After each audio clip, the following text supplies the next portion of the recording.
はい、それでは今日は、4月の18日、農園通信始めたいと思います。今日はいい天気。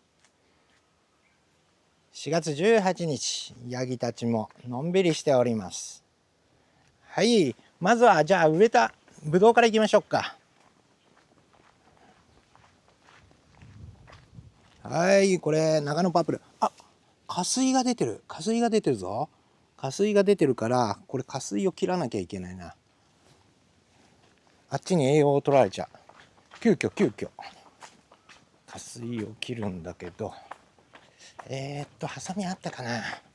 ハサミあった。ハサミ。下水を切る。マジか。下水が出てるのか。ちょっとここから。これ、花。切る。切れた。これも切る。これもったいねえな。下水。ヤギが食いそうな気がするが。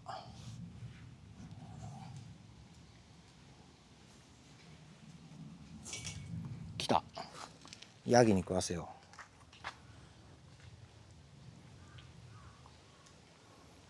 食った花に余計な力を取られると、もう今もう一個ある。すげえぞ。もう一個あるじゃないか。これ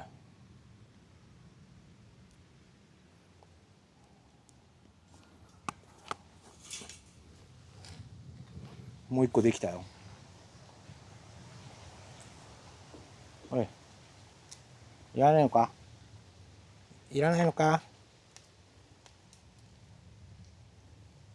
食べた。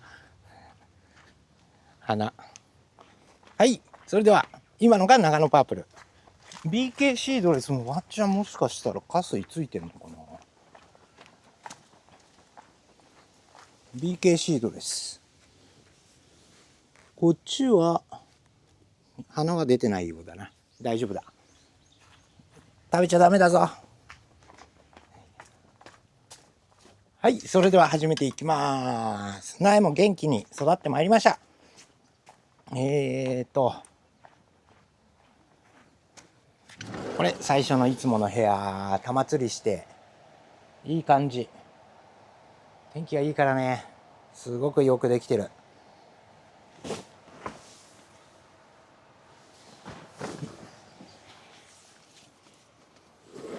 これで交配後早いやつで10日。今日18日だから、だいたい早いやつで10日で、ここが早いやつで20日。いいメロになってきたぞ。硬いぞ。硬い。カンカンだ。これはちょっと硬い。緩ませなければならない。緩ませる対策をします。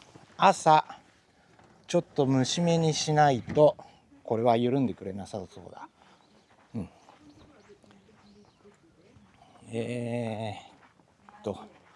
こっちはもう紙かけちゃったんだけどな。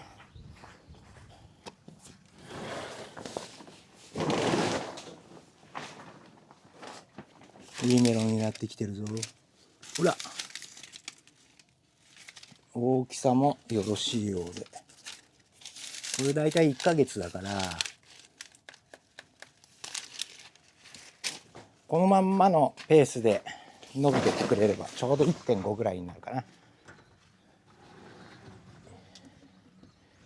な。よし、行こう。大丈夫だよ。ない。高見メロン全部終わりました。第2陣も全部終わって、でこれが次植える予定の苗。いつになくこじっかりとした、ちょっとね、やり口を変えてみた。苗土に、少し、計算系のカルシウムをカルシウムじゃないな、計算系の肥料というかを足して、長くなるのを予防する。マグマとは違って、なのでこのカイワレまでのここも結構短くできるようになってきた。これはね重要なことです。短くてしっかりしてた方が活着は圧倒的に早いし、その後の徒長も防げるので、これはいいチャレンジでうまくいった。でこれがスイカ、来週の今頃の通信の時にはもう植わってるかもしれないな。ほぼ全部出たね。全部出た。全部まあでもたまに出てないところがあるか。これもまあしょうがねえな。十分苗は十分足りるので、今年もだいたい80玉ぐらいはできるかな。で売るようにするんで、もしあれだったら買ってください。できたら出来の状態によって判断していきます。毎週のこの農園通信でどうなるか。それと皆さんアンテナがない、メロンの注文ありがとうございます。たくさん来ました。本当にたくさん来た。嬉しいです。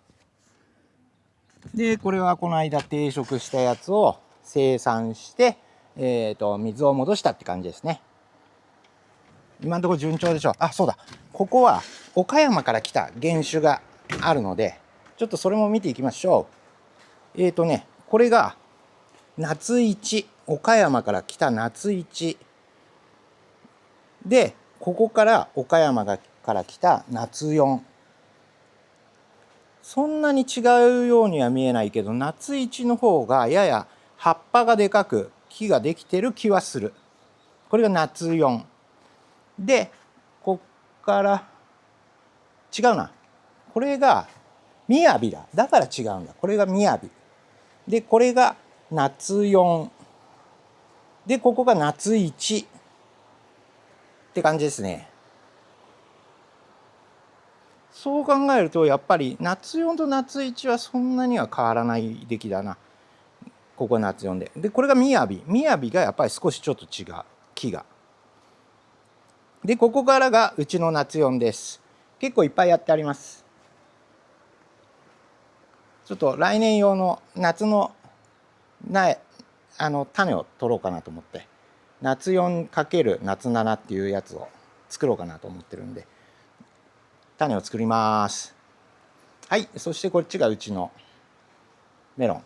うちのメロンの方が葉っぱがそんな大きくなくおとなしくいってる気がする。ちょっと初期にアザミウマが出たんですけど、なんとかやっつけて抑えてはいます。この部屋は前回モグにメロンの収穫をしてもらいます。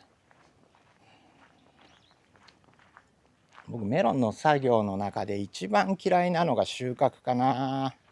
収穫はねあまり好きじゃない。もう日にちで印してある日にちでもいじゃうんで、誰でもできるっちゃできるけど、なんつうのかな、楽しいゲームがもう終わっちゃったみたいな感じで収穫はあまり好きじゃないんですよね。はい、これでいい感じで伸びてきたぞ。でお花もいっぱい、花水もいっぱいついてる。たまについてないのもいるけどほぼついている。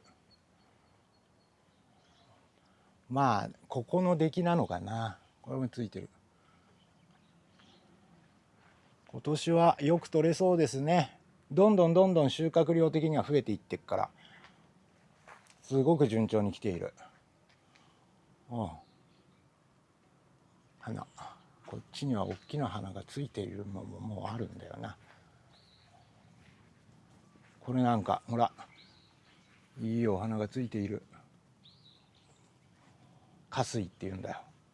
花の穂って書いて花水。はい、今時間的にはね2時56分なので、もうそろそろお茶の時間ですね。みんなにお茶飲んできてもらって、その間にペラペラとこの農園通信を進めていこうと思います。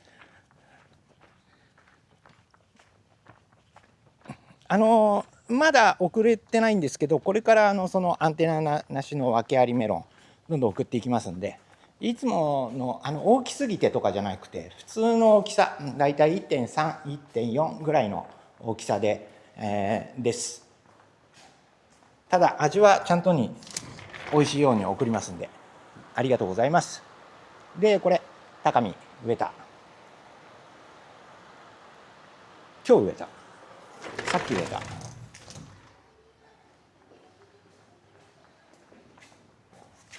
そろそろ3時なのでお茶にしてください。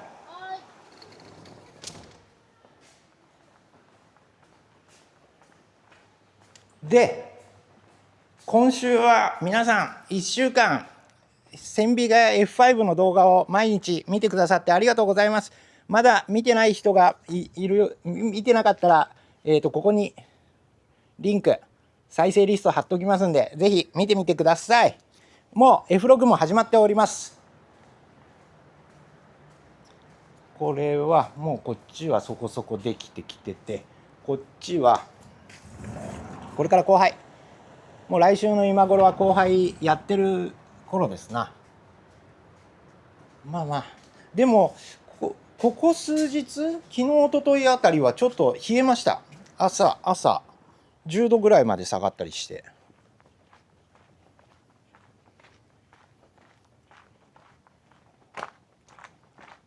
高見メロンも動画もまた出していきましょう。それではここに来たのでコメント返し始めていきましょう。コメント返し、コメント返し、コミュニティすべて表示、きた。すごいぞ。今回はコメントがいっぱい来ているな。確かにほぼ毎日動画出したし、すげえ。先週の、メロン農家通信で、本田さんこんばんは。いつもコメントいただきありがとうございます。次回の動画も楽しみにしております。次回が始まっております。よろしく、この動画もよろしくお願いします。そしてインドネシアのファイヤーファイターさん、師匠ありがとうございます。ご回答がとてもよく聞こえました。ありがとうございます。テキストで返事はしてないんですけど、一応翻訳、この動画、僕の動画全部翻訳されるようにはなってて、インドネシア語にもできるようになってるんで、多分それで伝わってるんだと思います。ファイヤーファイターさんありがとうございます。消防士ですの方ですかね。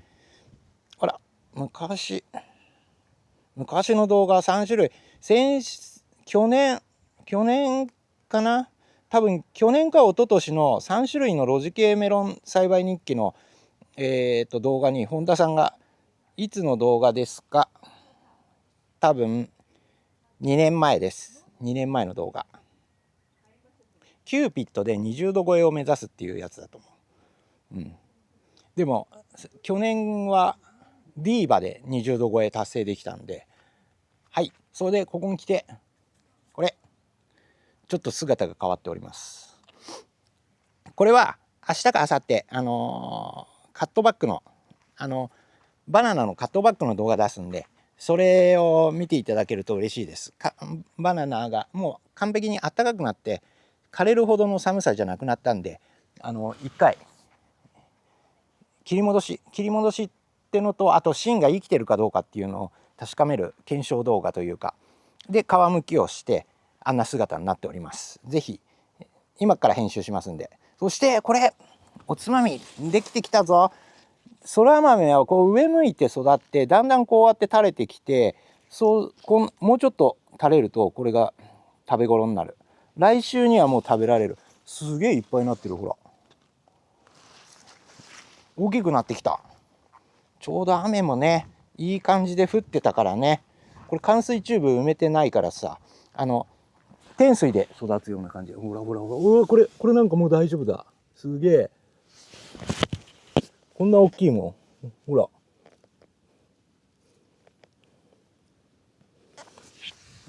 すごーい。これはお酒がはかどりますよ。いい感じで。で、ここのところにちょっと、また次の動画、来週中に動画出そうと思うんですけど、ちょっと千葉県としては珍しいものを植えてみました。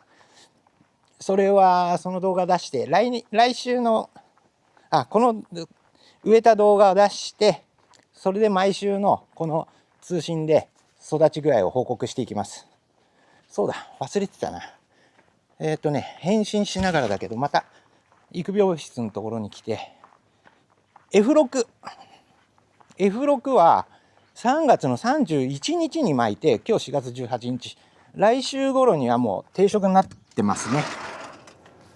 そしたらいろいろまた取ってあるので、はい、これ F6、こっちが F6 の小さい方で選抜した苗、こっちが大きい方で選抜した苗、順調にいっております。はい、F6 はこのままいくと7月下旬ぐらいに収穫になるかな。もう夏になっちゃってるんで、多分大きくなりすぎちゃうようなやつで、そこから選抜して、そうすると F7 そのまんますぐ植えたとして、年末 F7 がで F7 を植えたとして F8 だね。 F8 が年明けになるじゃないかな。はい、どんどんコメント返ししてまいります。何気にファイヤーファイターさん、師匠っつっても師匠ではないんだけど、まあいい、ありがとうございます。で先週の4月11日号のメロン通信で、名古屋ミーチンさん、まだ芽が出てこない社員がありましたけど、芽傷のとこから水が出てないようですと、その木はもう枯れてるかもです。確かに枯れてると思います。その検証動画もまた撮ります。多分ね、他の2本が枯れた時の日照りでミスった時、水日枯れさせちゃって、その時運よく生きてたからなんとかなったなって思ってたんですけど、多分そのダメージで水今度上げてきた時にうまくいかなかったんだと思うんだよな。それも分かんないですけど、ちょっと検証します。さっきのキューピッドのやつで、ムーンライトメロンはどうですか？ムーンライトは別になんとだったかな。難しくもなくいいんじゃないですか？うん。まあでも僕はやっぱり網目が出るメロンが好きですね。はい。4種類の露地メロンの動画で、峰子やんばるさん、森田農園様のメロンを食した後のメロンが自然交配で1個順調に育ち、うっすらネットも出ましたが、45日目で茎が枯れました。枯れもぎ取りました。ソフトボール台ぐらい。包丁入れると無味無臭でした。キムチ和えにしていただきました。うまかった。今度は成功させたいな。45日だとまだ甘さが乗ってないかもですね。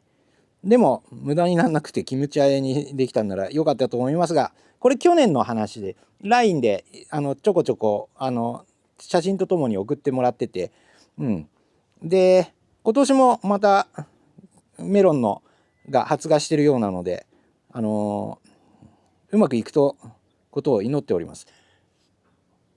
沖縄であったかいからね、最低気温が15度とかって言ってたから、もう沖縄あったかいっすわ。だからメロン栽培するにはうってつけだと思うんだよな。ディーバの試食、これ去年一昨年か。で本田さん、ムーンライトメロンと同じかな。露地栽培で立ち上げと横取りがあると思います。ムーンライトもディーバもどっちもできる品種だっていうことなので、どっちもできると思いますよ。今いい時期だからね、どんどんメロン栽培には最高の時期ですよ。で次、先週の4月11日号でちーくんお疲れ様です。夜中に見ていたら寝落ちして日曜の朝に続きを見ています。ありがとうございます。先週のことだ。今朝は4度まで下がる予報でしたが、我が家付近は5度ぐらいでしたね。明日も似たり寄ったりな最低気温の予報でして、先週伝えたパイナップルですが、先々週にビニールをかけていたのですが、2度の霜に4株すべてがダメになった模様です。あらららら、もったいない、せっかく。先週、今週とバタバタしていてコメントがあまりできないかもですが、動画はきっちり視聴しております。食レポが外れだったので、訳ありメロンを買わせていただきます。ありがとうございます。買っていただいて。嬉しいです。そういえば、ちーくん長野だもんね。長野は、そういえば、今日18日、さっきね、ラジオでね、なんか、1時頃だったかな、震度5強の地震があったって言ってたな。長野県北部。ちーくんは、長野県の東側の方だって言ってたから、多分大丈夫だとは思うんですけど、地震列島で、やっぱり地震怖いっすな。ご無事であるよう祈っております。ね。3種類のロジメロンで、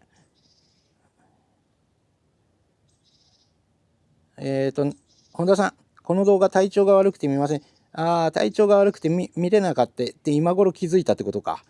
もう2年前の動画で見てくれてありがとうございます。で、本田さん、千匹屋の種の高糖度メロン、後輩自宅で女優はメロンの名前と勘違いしておりました。そう、覗くオスと書いて女優。おしべの花粉を出ないようにして、まあ、セルフ、元にでつけるんだとすれば、まあその花粉でついてもいいんだけど、まあでも確実にキスするために自分の花粉であることがちゃんとに分かるようにつけてます。セルフでも。で、あれでもし違うものの花粉を持ってきて、やるとき、F1 を作るっていう時はもう本当に重要で、自分の花粉がそこからおしべから出ちゃうとちゃんとした F1 にならない、別の花粉が根付いてくれなくて先に自分の花粉でできちゃうから、女優はした方がいいです。それこそ女優ができたらそれこそムーンライトとディーバの合いの子とか作ったら面白いかもしれないですよ、本田さん。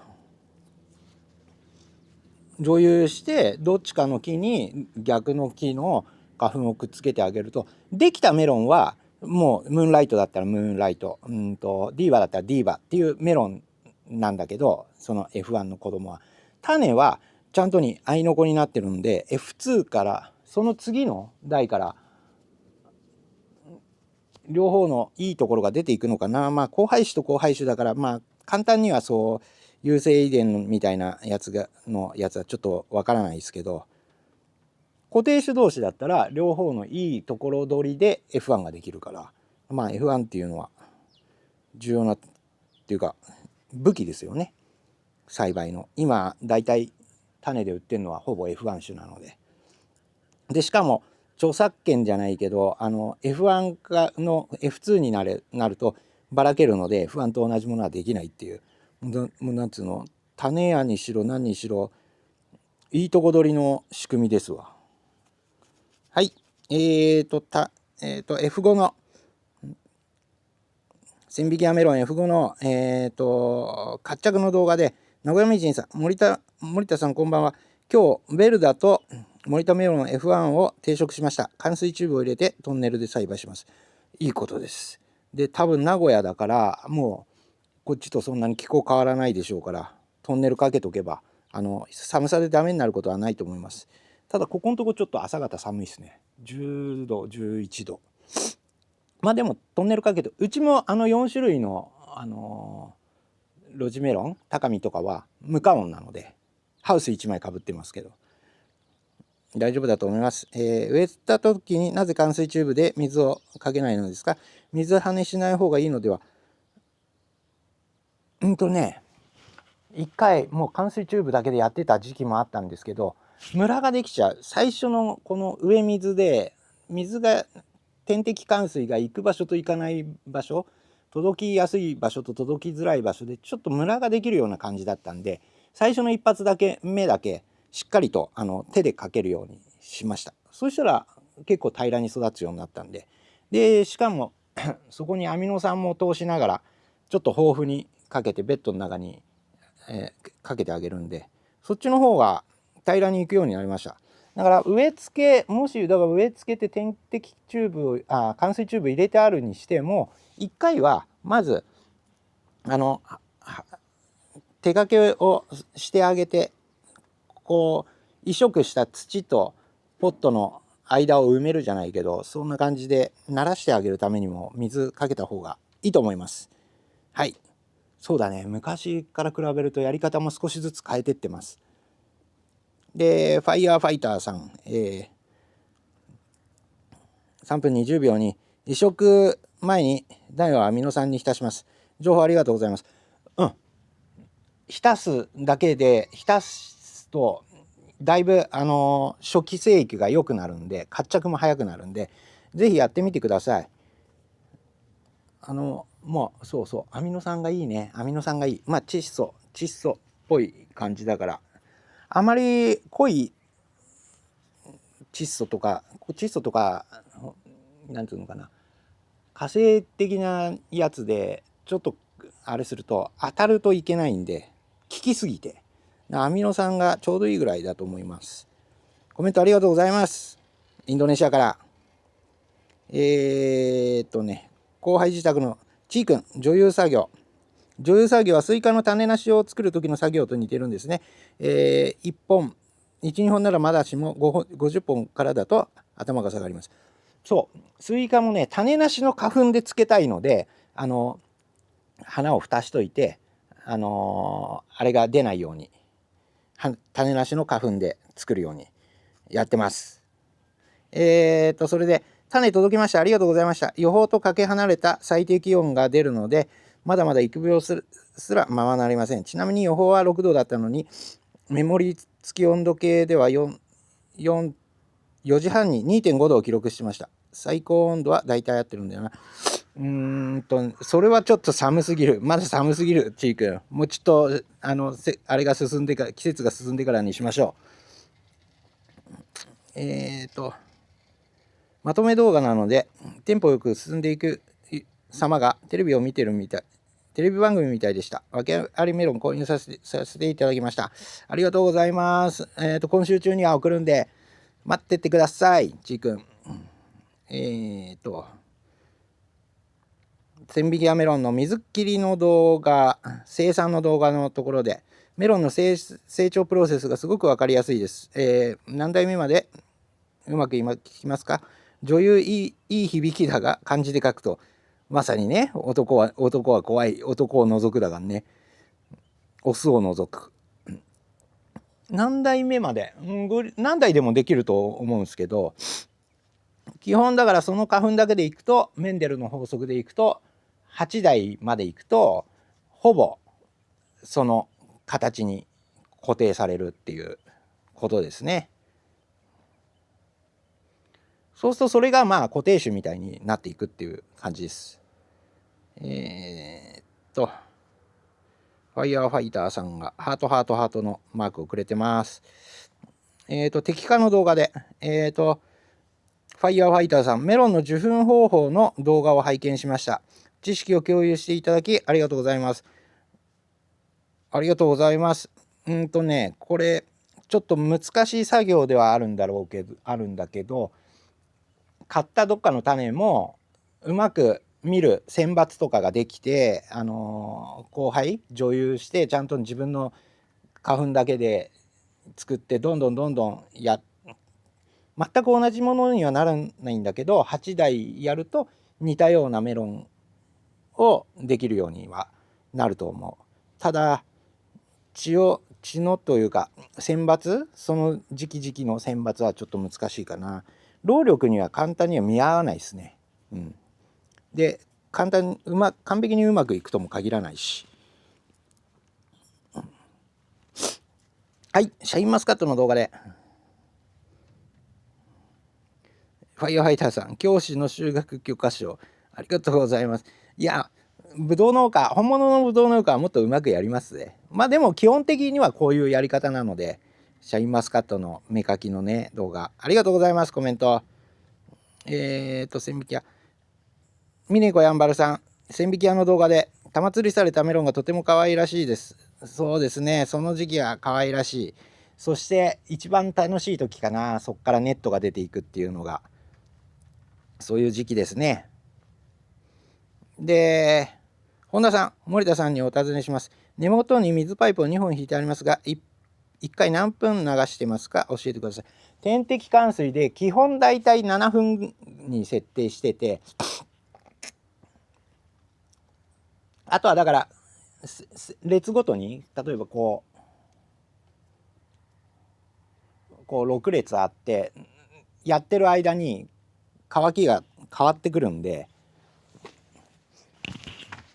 時期によって前が乾くとか後ろが乾くとかあるんで、それでそういう時は10秒おきに設定が変えられるんで、それをこう平らにするために、10秒おきを10秒増やそう20秒増やそうって言ってだんだん平らになるべく平らにできるようにやってます。基本7分でいってます。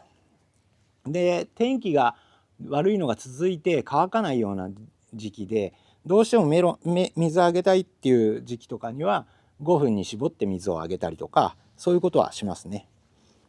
多分うちのベッドの土の容量だと7分ぐらいで飽和するというかちょうどいい感じになるのかな。それ以上かけても下に落ちていくだけなので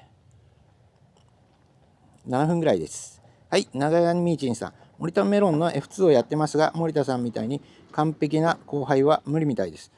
いや F3 狙っていきましょうよ。できます。たくさんやるのはちょっと難しいかもしれないけど1本2本2本3本でも女優して雄花蓋して花粉つけるだけで。ただそっか、外だとちょっとリスクがあるんだよな。蜂とかが来ちゃってつけられてもいけないんでキャンプしなきゃいけないかもしれない。雌花にうちハウスの中で蜂とかまずいないからできるんだけど、蜂とかが入ってきちゃうと蜂がもう花が好きでどんどんつけてっちゃうっていう可能性はでも女優すると黄色がなくなるんで蜂が止まるリスクもだいぶ減る。黄色いところを狙って花花弁をこう開いたところを狙って蜂が来るんでそのリスクもだいぶ減りはするんだけどね。でも外だといろんな虫とかもいるんでちょっとリスクはありますけどね。やった方がいいですよ。やってみましょう。そうすると F3 に行ける。玉吹きの動画で峰子やんばるさん、どのメロンもネットが美しいです。ありがとうございます。たけちゃんさん、訳あり注文しました。あざす。こちらこそあざす。ありがとうございます。嬉しいです。シャインマスカットの芽かきの動画で自分のところは名古屋みちんさん、自分のところはまだ芽が膨らみ始めたところです。そちらは早いですね。愛知とそこまで気候は変わんないとは思うんですけどね。名古屋みちんさんなので。としひろさん、お疲れ様です。4年目になるシャインマスカット、今年も花芽出ませんでした。リン酸肥料の効果なし、もう諦めようかと思います。ピオーネ、ウインク、クイーンニーナはお利口さんで毎年美味しくいただいております。そうなんだ。うちはじゃあ運がいいのかな。どうなんだろうな。どういうことが考えられるんだ。果樹はちょっとあまり分かんないんだけど栄養成長に傾きすぎちゃってるってことなのかな。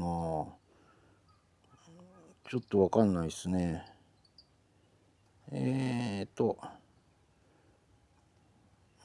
ちちょっと残念。他のブドウはできてるらしいからな。ちょっとなんか調べてみますか。花芽がどうしてもつかない。へえ。はい。メロン、千匹屋のメロンの玉釣り動画で、さすが森田メロンさん、毎日 YouTube 動画見てます。ありがとうございます、本田さん。毎日見ていただいて。で、F5 の最後の動画で、峰子やんばるさん、どのメロンもいいですね。私は果熟したメロンが好きです。果熟して、もう美味しく食べられるんだけど、収穫時期だけはちゃんとにしないと、木であまり熟させるともう発酵してしまうんで、適期でもいで追熟をよくさせるっていうのはありですね。発酵はしないんで。はい、次。テフテフさん、美味しそうなメロン。もう F6 とは回転が早いですね。自分は年一作しかメロン栽培できないので羨ましいです。メロン栽培は難しいけど、美味しいのが収穫できた時の達成感があるので作っていて楽しいです。メロン楽しいっすよ。他のものと違って網目出すだけでもちょっと余計な作業があるんで面白いです。そこに個性も出て、栽培する個性も出てくるんで。年1回とは1作とは言いつつ時期をずらしてやるってのもありじゃないですか。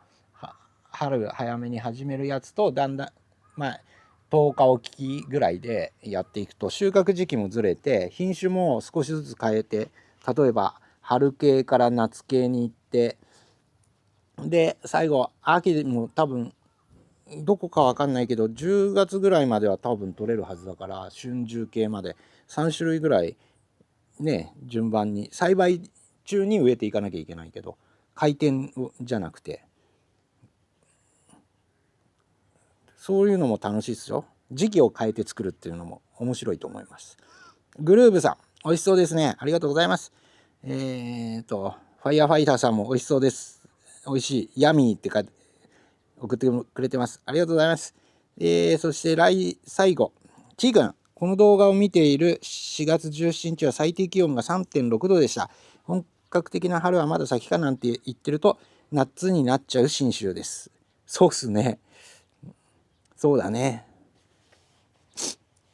小さいメロンの株の方が仕上げの段階でも、下の方に新たに着火している株が何本か見受けられましたが、あれは摘果しないで放置なんですか。取った方がいいです。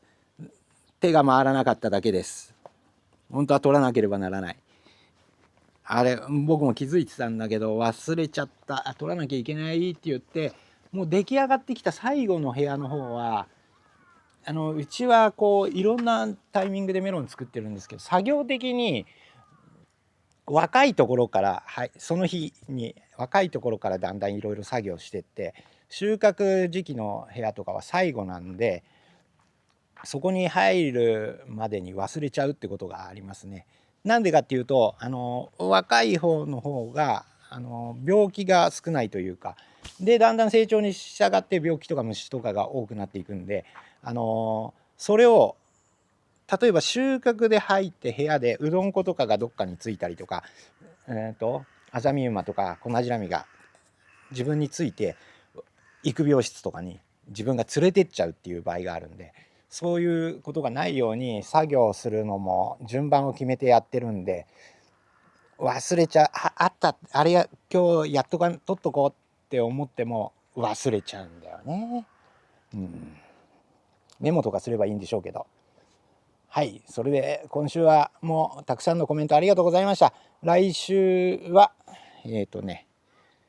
バナナのカットバックと新しいうちの作物仲間入りのやつと、あとは以前掘った米農家の井戸掘りの動画を撮って、今もう育苗が始まってもう田植えも始まってるのかなので、そこを見せてもらいに行ったの。最低でもこの3本ぐらいは出そうと思ってて、そうだ、この間ね肥料屋さんが来ていろんな話してて、その時に一緒に動画をちょっと撮ったやつがあって、最近の農業の物価高、ビニールこういうフィルムがないとかさ、フィルムが今買えないんですよ。変えたとしても30%とか40%高い、そんな話をした動画をちょっと作ったりしたんで、その4本ぐらいは出していきたいと思います。また来週も森田メロンよろしくお願いいたします。もしよかったらグッドボタンをください。チャンネル登録をいただけるともっと嬉しいです。ありがとうございます。